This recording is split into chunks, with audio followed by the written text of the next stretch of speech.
Nritya is when we are not enacting any episode or story through dance. That is called Nritya. And when a story is enacted, that is called Natya. Tandava is made of Nritya. It is called that the dance is occasioned by no specific need. It has come into use simply because it creates beauty. There are two types of prayoga in dance. Avidya, that is war. Sakumara, that is love. The class dance or Tandava is mostly to accompany the adoration of gods. But its gentler form, Sakumara Prayoga, relates to the erotic sentiment.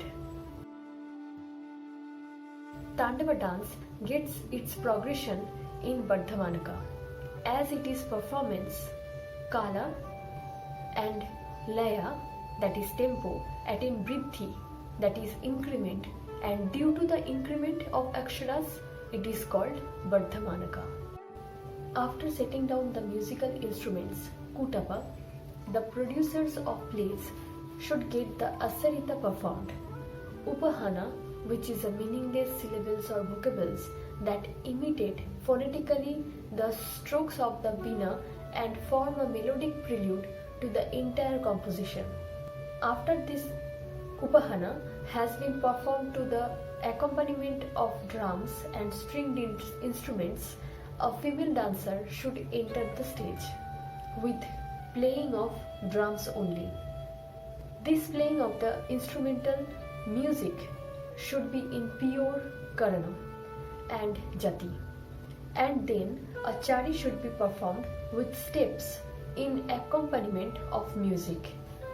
On entering the stage with flowers in hands, the female dancer should be in Vaishakasthana posture and perform all the four rechakas, that is those of feet, hand, waist and neck.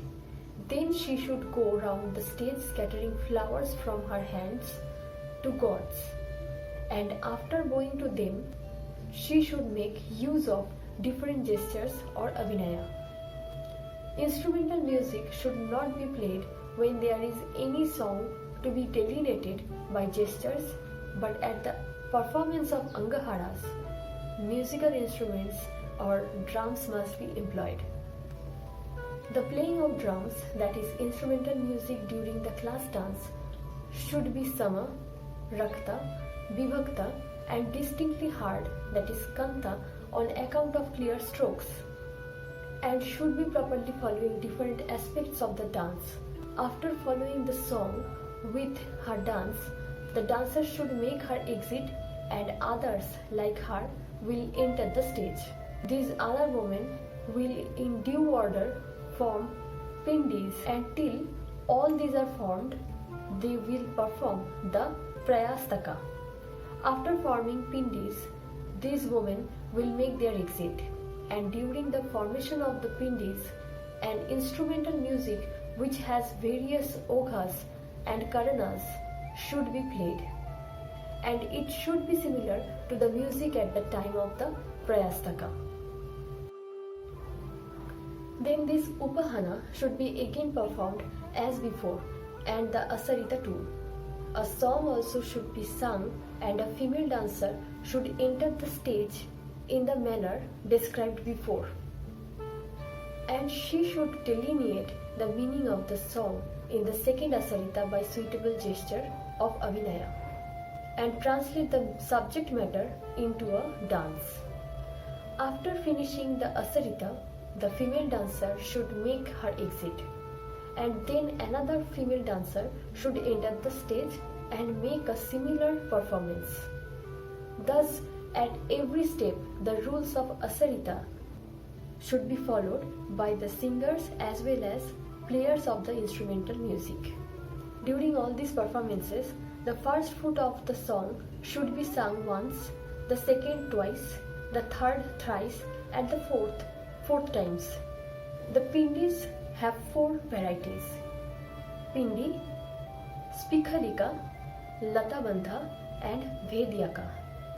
The pindi bandha, which is a shortest asarita, is to be applied in the first shikhala at the transition of the tempo. The latabandha in the middle one, and the Vedyaka in the longest, that is Asarita.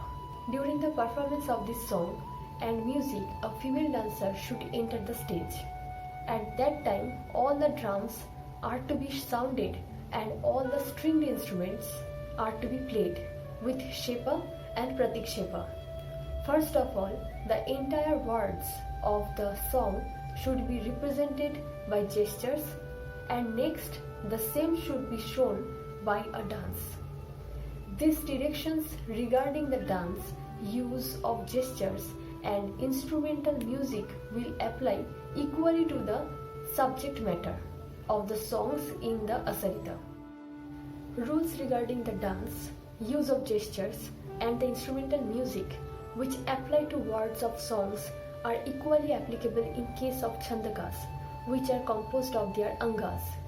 During the Mukha and the Upahana, the instrumental music should be played with heavy and light aksharas by keeping them distinct or separate.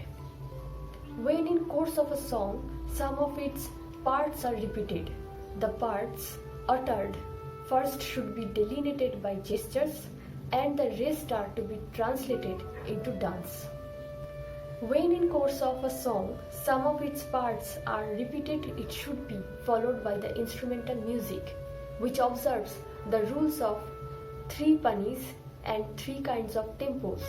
On an occasion like this, the instrumental music should follow the proper tempo. The tattva is applied in slow tempo, the anugata in medium tempo, and the ogha in quick tempo. This is the rule regarding the instrumental music. Different parts of the song in case of a chandaka are to be repeated. This is always the rule in combining the dance, gestures and the song. In case of songs composed in one stanza or nibaddha, commencement, that is graha of the playing of drums, should take place at their end. But in the repetition of the parts of large song, such commencement should take place from the beginning. This was regarding the Tandava Lakshanam asked by the sages to Bharatmuni. In next video, we will learn about the characteristics of Lasya dance also. I hope you liked this video as well. Don't forget to like, share and subscribe Hansdhwani YouTube channel. Namaste.